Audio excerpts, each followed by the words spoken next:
Hola, buenas tardes. Soy Alexandra Sánchez, soy estudiante del profesorado a nivel inicial y te voy a contar un poco sobre la evaluación en el nivel inicial. Principalmente voy a hablar de el texto que se titula La evaluación en el nivel inicial y es de Brailovsky. Para hacer una introducción al tema, primero voy a hablar sobre cuál es el prejuicio que se tiene en el nivel inicial sobre la evaluación. Se argumenta que no se evalúa, que la relación de los docentes y los niños es un poco alejada, en donde solo el docente tiene el papel de recopilar información de manera descontextualizada y poco objetiva. Brailovsky en el texto propone algunas estrategias para evaluar el nivel inicial. Una de ellas es la observación de registros sistemáticos de las acciones y actividades de los niños. Otra es el análisis de sus producciones. En otro de los puntos habla sobre los informes de sus desempeños y los informes en relación a las actividades pedagógicas. En cada nivel de enseñanza se va a llevar a cabo la evaluación de diferentes maneras, con diferentes criterios, con diferentes propósitos y diferentes formas, por supuesto, de comunicar los resultados mediante diferentes estrategias. Cuando hablamos de evaluación, hablamos de dos prácticas diferentes. Una va a ser poder visibilizar qué pasó con el aprendizaje de los chicos, qué produjo en ellos, qué experiencias fueron las que favorecieron a su aprendizaje y cómo fue interpretado por los niños. Esto habla de la curiosidad y del deseo de entender y de mejorar. Y por otro lado, asumir también como institución la responsabilidad de tomar decisiones en base al desempeño de estos chicos, los resultados, los esfuerzos, las fortalezas y las debilidades de cada uno. Y esto tiene que ver con la responsabilidad y con el poder de decisión. Bueno, vamos a hablar sobre estas estrategias que menciona el autor en su texto, y una de ellas es la observación dialogada. La observación dialogada es mediante la mirada, pero no una simple mirada, una mirada que va a tener un porqué, que va a tener un foco y que va a tener un motivo. Y la manera de representar esta observación dialogada es mediante un registro o una grilla de diferentes tipos y va a ser confeccionada por el docente a su propio criterio. Se lleva a cabo con el objetivo de guiar con la mirada situaciones cotidianas dentro del aula o de la sala, en situaciones grupales o individuales. Por supuesto, siempre van a estar acompañadas de este registro. Observar no es lo mismo que mirar. Es una manera espontánea de que se realiza en los jardines de manera cotidiana, pero si está planificada, tiene criterios de aquello que queremos ver mejor y llevar un registro, lo convierte en una estrategia de evaluación. Lo eficaz sería realizar esta práctica con una pareja pedagógica o otra mirada docente, para que ambas personas puedan centrarse en una misma escena, en un mismo grupo de niños, observando determinados comportamientos, teniendo una mirada más completa, porque van a ser dos personas que van a estar observando la misma situación. La observación dialogada, en simples palabras, es mirar con palabras. Vamos a darle sentido a eso que estamos viendo. Mirar observando también me va a ayudar a comprender mejor cuál es la relación entre mis alumnos, cuáles son los conflictos que se presentan y cuál es la manera que ellos tienen para solucionar esos conflictos. La segunda mirada que me podría acompañar a realizar esta observación dialogada puede ser un familiar, puede ser un niño, puede ser otro docente, puede ser un directivo, etc. Por otro lado, hay otro tipo de observación que se puede llevar a cabo como un instrumento de evaluación y es la observación con registro de acciones. Va a consistir en anotar todas las acciones que realizan los niños en una misma situación. Luego, si yo cambio mis acciones, las acciones de los chicos van a cambiar. Por ende, el registro que yo llevo de esas acciones también va a cambiar. Va a ser modificada. Me va a permitir a mí poder ver los cambios que se realizaron en esas acciones que yo modifiqué. Y no se va a centrar en la actividad específica de un niño, sino en el conjunto de acciones que tienen lugar en una misma situación de actividad en conjunto. Esta técnica o este instrumento de evaluación me va a ser útil a mí para poder ver cómo impactan en los niños las consignas que yo les doy y yo poder reflexionar sobre eso. Vamos a poder ver en efecto observable, cuál es el efecto, observable que tienen estos escenarios de aprendizaje y que yo como docente estoy diseñando. Comparar las acciones del grupo y ver qué es lo que se genera. Este instrumento de evaluación me va a servir a mí no me va a servir, para evaluar el desempeño de los niños, sino para reflexionar sobre mi propia práctica docente.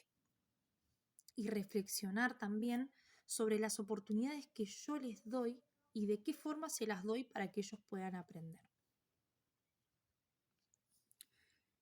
Por otro lado, vamos a hablar de otro instrumento de evaluación que es muy eficaz para evaluar el proceso de aprendizaje de los chicos, y son dos: el video y el invitado especial. Son dos formas que podemos buscar para evaluar el proceso de los chicos, y una de ellas es concurrir al registro de un video y la mirada de un invitado. En el caso del registro de un video, que los niños se vean jugando en un video les permite pensar una actividad juntos desde la mirada de la afuera.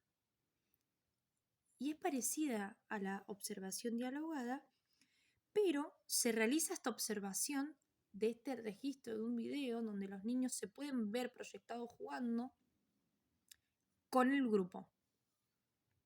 Y en cuanto al invitado especial, este invitado va a ser un componente del exterior, que puede ser un familiar, puede ser un especialista, puede ser un docente, puede ser un directivo, pero esa mirada de componente exterior va a servir mucho en el proceso de aprendizaje de los chicos.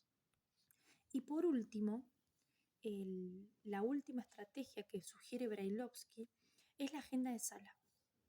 El propósito de la agenda de sala va a ser observar todo lo que sucede dentro de la sala.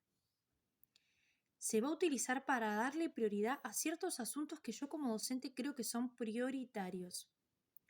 La agenda de sala va a ser un instrumento de evaluación porque se va a focalizar en ciertas situaciones que existen dentro de la sala en un contexto de trabajo, y se van a explicitar esas prioridades que deben ser mediadas por una intervención pedagógica y que yo debo cumplir. También decimos que programar, ejecutar y evaluar son la razón de la enseñanza. Son asuntos de interés grupal o de integrantes de un mismo grupo en específico. Son análisis para la acción mediante miradas e intenciones en un mismo escenario cotidiano. Esas son algunos de los instrumentos de evaluaciones que Brailovsky menciona en su texto. Y además vamos a hablar sobre el capítulo de evaluar y comunicar, y habla de las pistas o de las claves fundamentales para realizar el informe de los niños. Muchas veces se confunde al informe como un instrumento de evaluación, pero en realidad el informe es un instrumento de comunicación. ¿Por qué? Porque el informe es el producto final de todo ese proceso evaluativo que ocurrió para poder plasmar y evidenciar el aprendizaje de los chicos. El autor también habla de que hay diferentes maneras de confeccionar los informes de los niños. También dependiendo qué es lo que se quiere comunicar y cuáles son las formas y a quién va dirigido, por supuesto. Habla de la confección del informe por ítems y el informe de redacción abierta. Por supuesto, ambos son canales de comunicación, pero en el informe de redacción abierta le da lugar a apreciaciones más personales al docente. Por eso sugiere que se utilice este tipo de informes, porque el docente puede hablar de una manera más personal o acercarse más de una manera más sensible al proceso de aprendizaje de los niños. El registro de informe por ítems es una grilla donde se especifican diferentes puntos claves, pero sin plasmar un texto que lo respalde. Por supuesto, cada docente va a elegir la manera en la que quiera comunicar el logro de sus alumnos, y tal vez hay puntos que prefiere dejarlos para trabajar con las familias de manera personalizada o en las reuniones de padres, etc. Pero no solo se habla de esto, sino que también es muy importante eh, este informe que esté organizado, no solo con los contenidos, porque por supuesto es un factor clave para la redacción de un informe, sino que también el lenguaje debe ser adecuado. Menciona también que para la organización y la confección de un informe se debería dejar de lado los ítems clásicos como momentos de juego, periodo de inicio, y tomar otra posibilidad que se puede utilizar como punto de partida, por ejemplo, las diferentes propuestas claves que se fueron realizando durante el año escolar. Por ejemplo, si se lleva a cabo un proyecto de literatura, un apartado podría tener el nombre de ese proyecto y el docente podría hacer algunos comentarios sobre la experiencia de este niño en ese momento donde se llevó a cabo este proyecto de literatura. Y además, otra de las cuestiones que se debe tener en cuenta para realizar la confección de un informe es la escritura, por supuesto. A veces una mala escritura puede llevar a crear una etiqueta o un rotulamiento en los niños y no siempre es lo más adecuado. Por eso se dice que se debe tener mucho cuidado en los modos de escribir, en los modos de redactar y poner las ideas en un informe. Pero también habla de algo muy importante. Esto que yo mencioné antes tiene que ver también con otro disparador que es, ¿y si a mí como docente me sugiere el directivo cambiar la manera en la que yo debo expresar mis ideas? No no puede suceder que opaque lo que yo realmente quiero decir de ese niño por miedo eh, a, a las críticas que pueden llegar a tener por parte de las familias. Eso es muy importante también y es algo que menciona. Entonces la recomendación es que siempre se debe buscar una fundamentación a cualquier afirmación que yo estoy haciendo dentro de ese informe y tiene que hacerse de manera respetuosa y bien intencionada todo lo que yo quiero incluir en el informe. Entonces, para sintetizar, podemos decir que para la redacción de un informe lo recomendable es utilizar un informe de redacción abierta, tener cuidados con la escritura, con la redacción, por supuesto, para quién va dirigido, hacer visible todo el proceso de aprendizaje teniendo afirmaciones de fundamentación a todas esas afirmaciones que yo estoy haciendo y ser cuidadoso y respetuoso con lo que se debe incluir allí.